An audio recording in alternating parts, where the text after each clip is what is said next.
میں کبھی بھی یہ نہیں چاہوں گا کہ پاکستانی ٹیم میں وہ پلیئر دوبارہ سے کم بیک کرے جنہوں نے پاکستان کو دنیا بھر میں بدنام کرنے کی کوشش کی ہو، جنہوں نے چند پیسوں کی خاطر پاکستان کو بیچا ہو، جنہوں نے چند پیسوں کی خاطر پاکستان کو دنیا بھر میں بدنام کرنے کی کوشش کی ہو۔ میں کبھی بھی یہ نہیں چاہوں گا کہ ان پلیئرز کا دوبارہ سے کم بیک ہو۔ دوستو، یہ بیان محمد حفیظ صاحب کا ہے جب وہ ایز اے پلیئر ٹیم میں کھیلا کرتے تھے، لیکن جب سے وہ ہیڈ کوچ اور پاکستان کے جو ڈائریکٹر بنے اس کے بعد سے ان کے جو بیانات تھے وہ میرے خیال سے تمام تر بیانات فضول قسم کے تھے۔ اب جو ہے محمد حفیظ صاحب اپنے تمام تر بیانات سے میرے خیال سے مکر چکے ہیں، کیونکہ ان کے جو بیانات تھے وہ اب تمام تر الٹ جا رہے ہیں۔ سب سے پہلے انہوں نے جب سے ڈائریکٹر کا عہدہ سنبھالا، جب سے ہیڈ کوچ بنے، انہوں نے سب سے پہلے محمد عامر کو کال کی۔ یہ وہی محمد حفیظ ہے جب محمد عامر کا کم بیک ہو رہا تھا انٹرنیشنل میچز میں 5 سال بعد، تو سب سے جو مین کردار تھا محمد حفیظ کا تھا، جو ریکارڈ بن رہے تھے محمد عامر کے کیریئر پہ کہ اس پلیئر کا دوبارہ کم بیک نہیں ہونا چاہیے، یہ میچ فکسر ہے، انہوں نے چند پیسوں کی خاطر جو ہے وہ پاکستان کو بیچا۔ ہم سب لوگوں نے مل کے محمد حفیظ کے اس بیان کو اپریشیٹ کیا، ان کو اپریشیٹ کیا اور ہم نے ان کو داد دی۔ انہوں نے بڑا زبردست قدم اٹھایا کہ پاکستان میں ایسے پلیئرز کو ہرگز چانس نہیں ملنا چاہیے۔ لیکن اب محمد حفیظ صاحب جب سے ڈائریکٹر اور ہیڈ کوچ بنے، انہوں نے خود سے محمد عامر کو کال کی کہ آپ دوبارہ سے آئیں، اپنی ریٹائرمنٹ واپسی لے لیں اور پاکستان کے لیے دوبارہ سے کھیلیں۔ لیکن وہ سالہ فکسر تھا، وہ اس نے صرف اور صرف اپنی جتنی اس کی لائف تھی اس نے صرف پیسوں سے کھیلنا تھا، اس کی زندگی کا مشن صرف اور صرف پیسہ تھا۔ اس لیے اس کو اب لگ رہا ہے کہ T20 اور جتنی بھی لیگز ہو رہی ہیں وہاں سے وہ اتنا کما رہا ہے کہ جتنا وہ پاکستان سے نہیں کما رہا، تو انہوں نے اسی لیے ریٹائرمنٹ لی اور اب تمام تر لیگ کھیل کے اپنے جو پیسہ ہے وہ کما رہے ہیں۔ ان کا مشن اور ان کا ویژن صرف اور صرف پیسہ ہے۔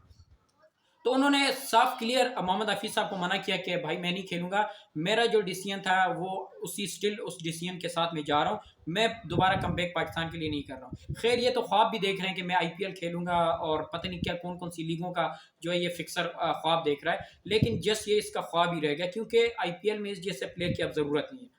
دوسرا جو مین کردار تھا وہ سلمان بٹ صاحب کا تھا، کیونکہ سلمان بٹ بھی ایز اے کپتان تھے جب انہوں نے فکسنگ کی تھی۔ لیکن اب 2-3 دن قبل جو ایک اور نیوز چلی کہ محمد حفیظ صاحب نے ان کو سلیکشن کمیٹی کا ایک رکن بنا دیا، تو سلمان بٹ یار میچ فکسر ایز اے کپتان جب یہ ٹیم میں کھیلا کرتے تو اس وقت انہوں نے یہ حرکتیں کی تھی۔ چلے سمجھ میں آتا ہے، محمد عامر اس وقت 17-18 سال کے تھے، سمجھ میں آ رہا ہے۔ سلمان بٹ اس وقت ٹیم کو لیڈ کر رہے تھے، جب آپ کے لیڈر ہی غدار ہو تو اس کا دوبارہ سے ٹیم میں آنا، PCB میں آنا، کوئی عہدہ سنبھالنا، یہ کہاں کا انصاف ہے محمد حفیظ صاحب؟ میرے خیال سے یہاں پہ سراپا احتجاج ہونا چاہیے، محمد حفیظ سے پوچھ گچھ ہونی چاہیے کہ وہ محمد حفیظ کہاں گئے جب یہ ایز اے پلیئر کھیلا کرتے تھے اور وہاں آ کے یہ اپنے فیصلے پہ ڈٹے ہوئے تھے کہ جس نے چند پیسوں کی خاطر پاکستان کو بیچا وہ دوبارہ سے پاکستان کو ریپریزنٹ نہ کرے۔ تو پھر محمد حفیظ صاحب ان کو یہ ذمہ داریاں کیوں دے رہے ہیں؟ سلمان بٹ کو انہوں نے یہ ذمہ داری کیوں دی؟ کامران اکمل کو دی، سمجھ میں آ رہی، رؤف افتخار انجم کو دی، سمجھ میں آ رہی، لیکن سلمان بٹ کو یہ ذمہ داری کیوں دی؟ بہت بڑا سوالیہ نشان ہے۔ محمد عامر کو کیوں کال کی محمد حفیظ نے؟ بہت بڑا سوالیہ نشان ہے۔ محمد حفیظ سے پوچھ گچھ ہونی چاہیے، ان کو کٹہرے میں کھڑا کر کے ان سے سوالات ہونے چاہیے کہ آخر کیا وجہ تھی بھائی؟ جب آپ ایز اے پلیئر کھیلتے تھے تو وہاں تو آپ بہت اپنے فیصلے پہ ڈٹے ہوئے تھے، لوگوں نے آپ کو اپریشیٹ کیا کہ آپ بڑا زبردست فیصلہ کر رہے ہیں۔ جس نے دنیا بھر میں پاکستان کو بدنام کرنے کی کوشش کی ان کا دوبارہ سے کم بیک نہیں ہونا چاہیے، ہم سب نے مل کے آپ کو اپریشیٹ کیا حفیظ صاحب۔ لیکن جب سے آپ ڈائریکٹر اور ہیڈ کوچ بنے آپ کیا فیصلے کر رہے ہیں؟